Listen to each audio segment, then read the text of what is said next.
Good morning. Okay. Reminiscing again. This was the early 80s, 84, 85 time frame. I was in 115 stationed in Beaufort, and we decided to come out here to Yuma for 3 weeks. Well, we get out here to Yuma. Yuma's a party in town. Always has been. Especially for the military. Well, I worked the midnight shift. It was a master sergeant in ordnance. And Cricket, gun receiver, Major Daniels, they were all there. And this was funny. Anyways, I like stirring the pot. We were at the barracks watching TV, and the maintenance chief, master sergeant, I can't recall his name right now, said that he had a few drinks out in town, was going to call the duty, have the duty come out and get him, take him back to base. But he couldn't remember the number, so he called the operator. Well, the operator hit on him. Told him that it's been a long time since she's had a real Marine in bed with her and all this and that. And, Master Sergeant apparently got all flustered. A couple days later, he didn't show up for work. And I was at the barracks, Top and I just had breakfast. Walked back to the barracks, and we seen the sergeant major knocking on his door because he didn't show up to work that morning. And I looked at the sergeant major and I said, "Oh, apparently you didn't get the word." "Well, what word's that, Staff Sergeant Taylor?" "Yeah, new sergeant major." "Yes, yeah. Learned how to call me Gene." So anyhow, I looked at him and I went, "Oh, remember that phone call he had with that operator?" Apparently he went up to Phoenix and he's in jail. He called the duty trying to get some bail money. Apparently they arrested him for obscene phone calls to operators. So he's in jail. Well, I walked away. Master Sergeant looked at me and went, "You're not, no, Gene." And I went, "We're in Yuma. Gotta have fun." I went to bed. Well, I got up about noon, decided to go swimming, do some strokes, and then go out for my run. So I got to the barracks. The master sergeant in charge of avionics was over there swimming. He comes up to me and he goes, "Hey, did you hear about the top?" And I looked at him and I says, "Heard what?" I played dumb. Well,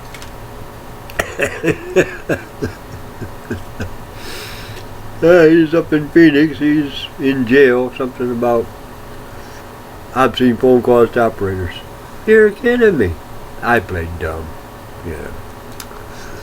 Well, anyways, in the morning paper that morning, there was an article about a captain that wanted to get married. The only thing is, he fell in love with a sergeant. Commandant Marine Corps got involved with it. Told him to end the relationship. Got a fraternization thing. Well, at the same time, this same sergeant was bringing charges against this other captain for rape. And nothing's being done there. So I cut the article out, hung it up in maintenance control with the caption, "Marriage is illegal, rape is legal. Commandant Marine Corps." Well, we also had a female in the electric shop. Now this girl wore a dunce hat like you wouldn't believe. You know, these reversible crescent wrenches. Well, she called them the innie and outie. You got an innie one and you got an outie one. You know, putting screws in and taking screws out. I mean, this girl was dunce. But anyways, Avery, Staff Sergeant Avery, picked up this poster at the 7-Day store, hung it up in the ComNav shop, and this girl protested like you wouldn't believe, because it was a picture of this girl in a bikini selling Mac 2s or something, and this girl was insulted about it. So I went ahead and went to the 7-Day store and bought a Playgirl. And when I went into work that night, all this stuff happened the same time frame, same night. I went over to the electric shop and hung the centerfold up in the electric shop with the caption, "Equal Rights." Told the sergeant to let Terry see it in the morning. You know, Terry might get a kick out of it. Then I went to work. Well, in the morning, all 3 stories came to light. I mean, Major Daniels was sitting in there as we were having a couple situations going on with a couple airplanes and parts, and you know, it was hectic maintenance-wise. But anyways, the Sergeant Major came in and looked at me, and he goes, "Gene, I understand that you're the instigator of that operator thing." "Who, me?" About that time, the Master Sergeant from Avionics walks in, looks at me, and he goes, "Playgirl?" And I looked at him and kind of smiled, and I went, "Yeah, gotta have equal rights." You know, I was going to take a centerfold picture of me and hang it up there in a Speedo. Sergeant Major made a comment about the second story. And lo and behold, the third story happened. Because all of a sudden the Sergeant Major looked on the board concerning that marriage is illegal, rape is legal, Commandant Marine Corps. He looked at that and he went, "Oh my God, Gene, we need to talk." And I looked at him and I went, "We're in Yuma." Well, about that time, the maintenance chief walked in, looked at me, and he goes, "Gene, we need to talk." Gunner Seaver popped up and said, "Which subject?"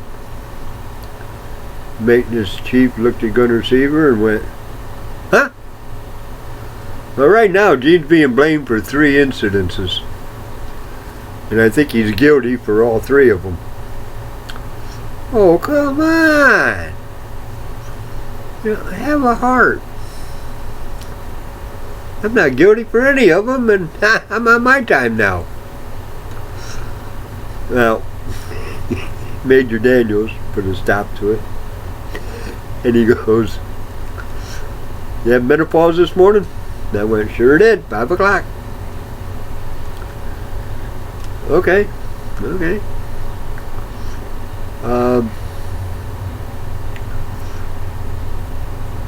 I agree with the newspaper article. I also agree with the equal rights thing over there at the electric shop. But Gene,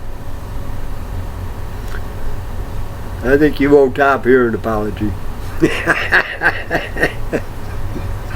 I looked at the Top and I went, Master Sergeant, I do humbly apologize for making up that story about you and that operator and you getting locked up. But at the time it sounded good. Everybody cracked up and started laughing. Well, Sergeant Major has all the fat bodies out. Ice cream truck comes by. So I go out. Now, ice cream is $1. And you get a little cone with a little bit of ice cream on it. Well, I give $2 because I want double the ice cream because of the fat body. I buy my ice cream and I'm eating it in front of all the fat bodies. And the Sergeant Major is get out of here. You're teasing them. Yeah, they're fat.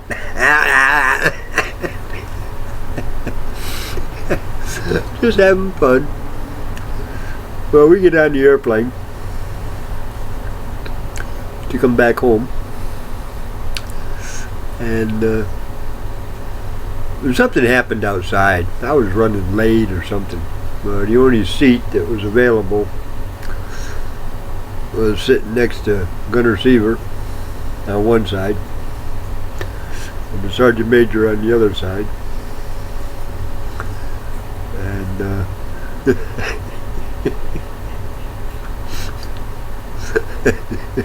Top is sitting there, and the Top goes, "Hey Gene, what? I see you're in a good spot. Too bad Kiddos and Bits ain't here."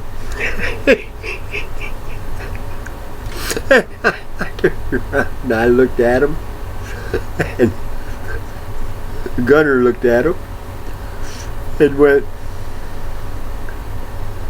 "We're still dealing with that?" And the Top goes, "Yeah, we sure are, because 3 is an uneven number. There's got to be a 4th. There's got to be something else that son of a bitch did." All the way home, they were going through all the stuff that was happening out in Yuma. Now, I'm not talking job-wise. I'm talking fun-wise. Well, Jack Bays bought a bikini.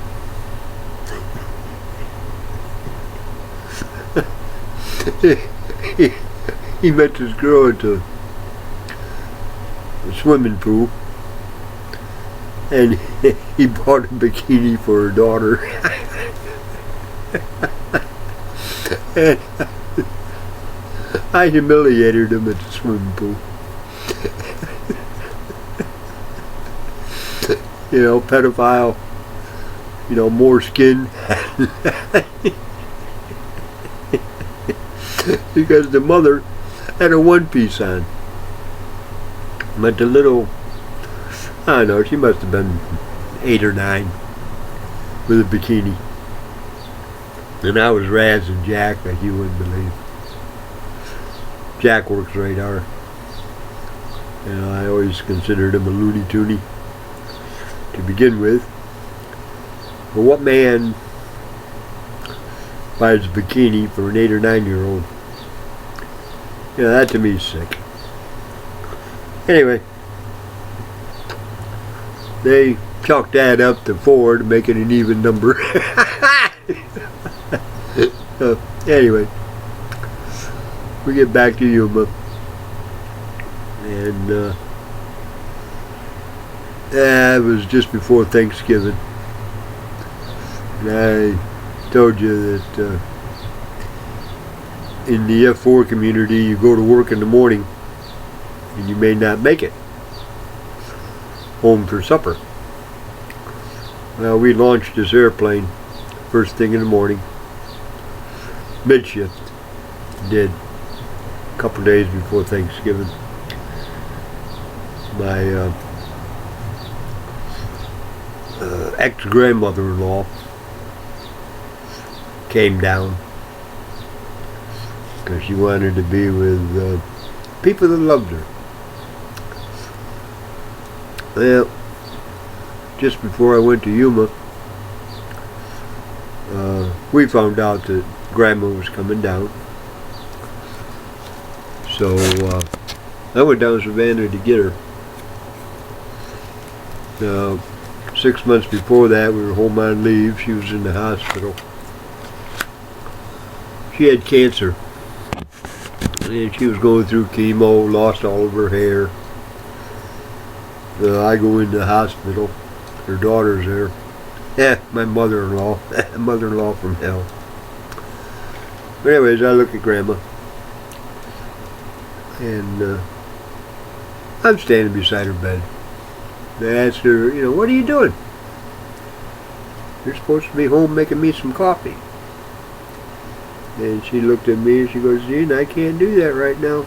And I said, oh, you're procrastinating. Get up. Come on, I'll take you home. I need some good coffee. Yeah, because your daughter can't make good coffee. And I popped up and I said, these hospital rooms like this are supposed to be for sick people, and you're faking it. Come on, Grandma. Well, she told me she would. And I said, okay.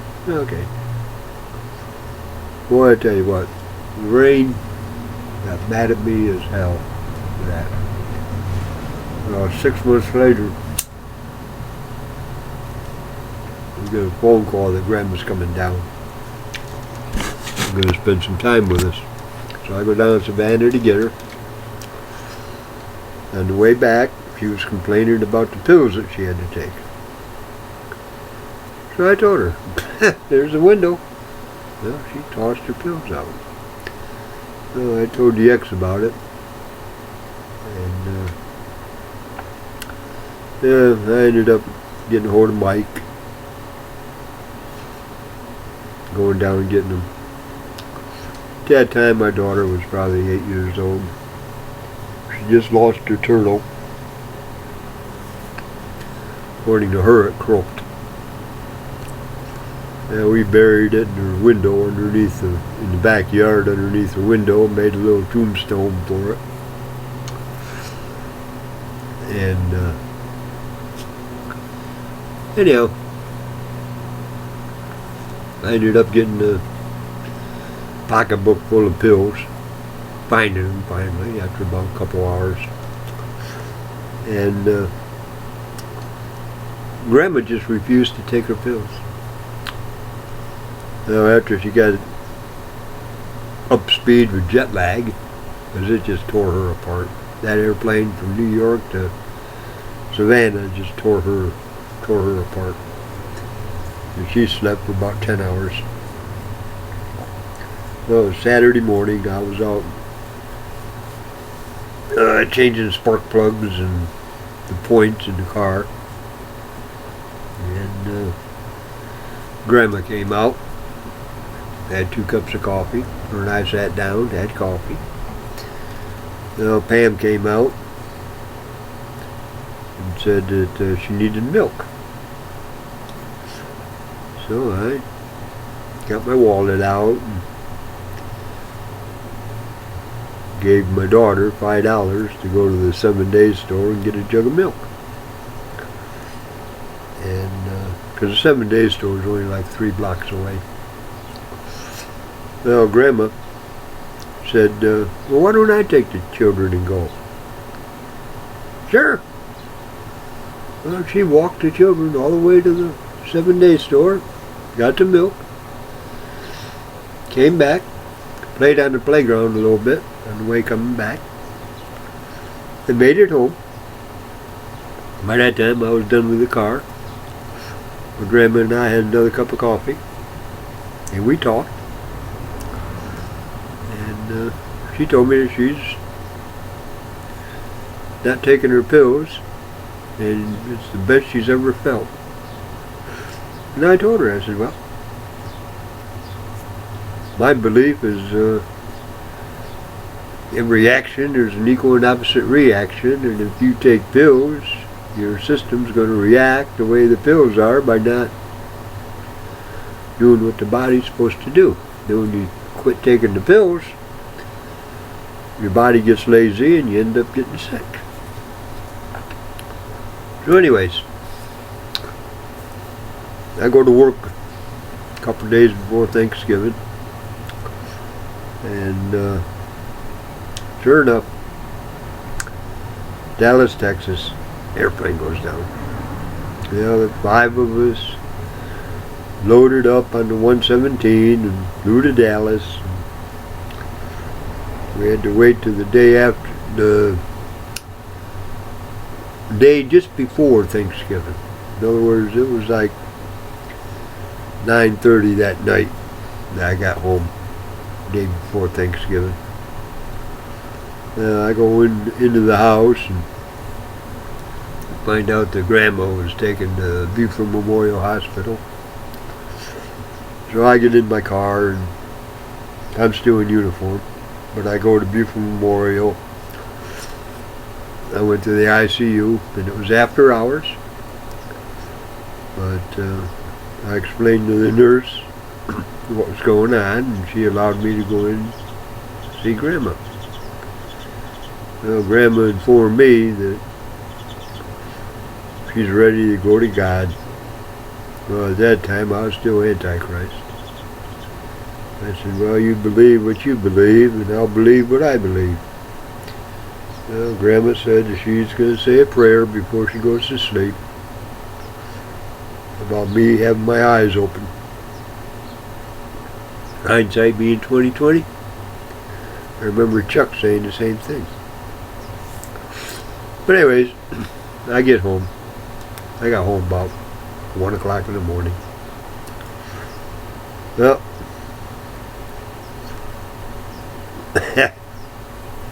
they arrived while I was at Buford Memorial Hospital. I'm talking Lorraine and about 4 women that, oh my God, it was packed. Well, I just went to bed and let the women fend for themselves where they were going to sleep at, because I'm not giving up my bed. No way. Well, anyways, 5 o'clock, the phone rings. I get up, walk out in the kitchen and answer the phone. It's Buford Memorial Hospital, and apparently Grandma passed within the last few minutes.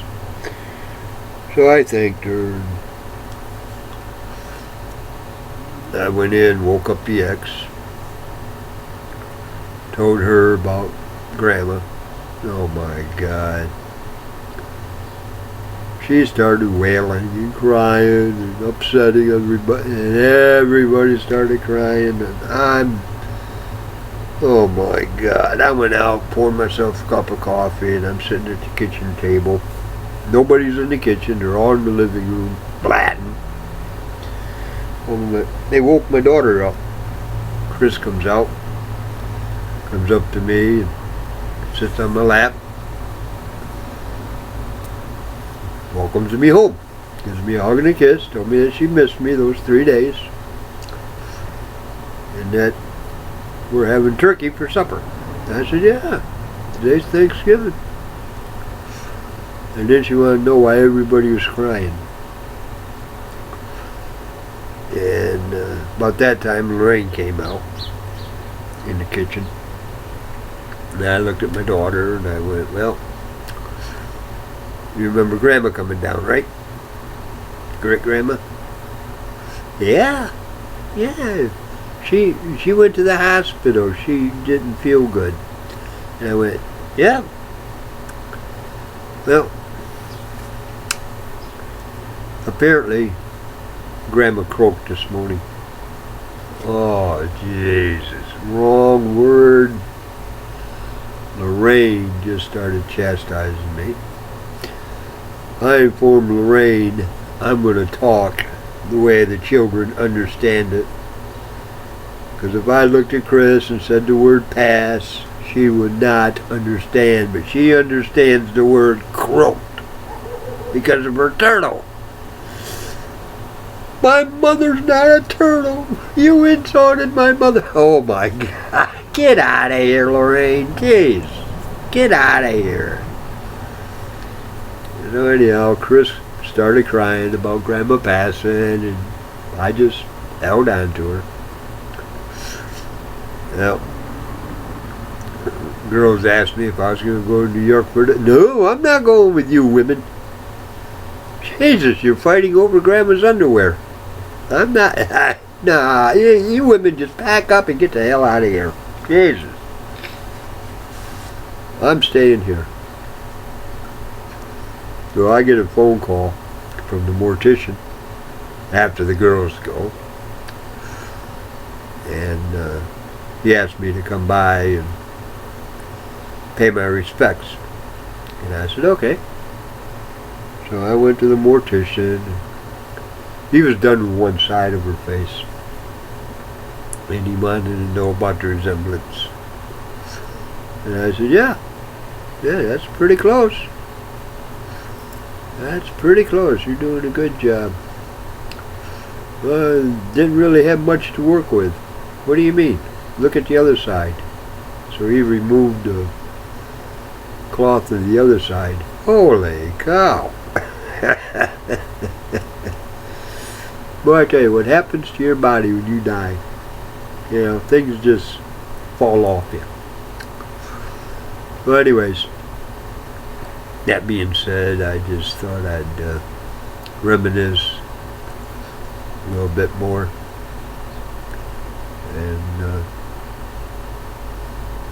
yep, this is about 28 minutes. So this will be uploaded shortly. You guys have a beautiful day and take care. And just remember one thing. God provides. He gives you the will to live and the will to die. So, anyway, 28 minutes, so God bless.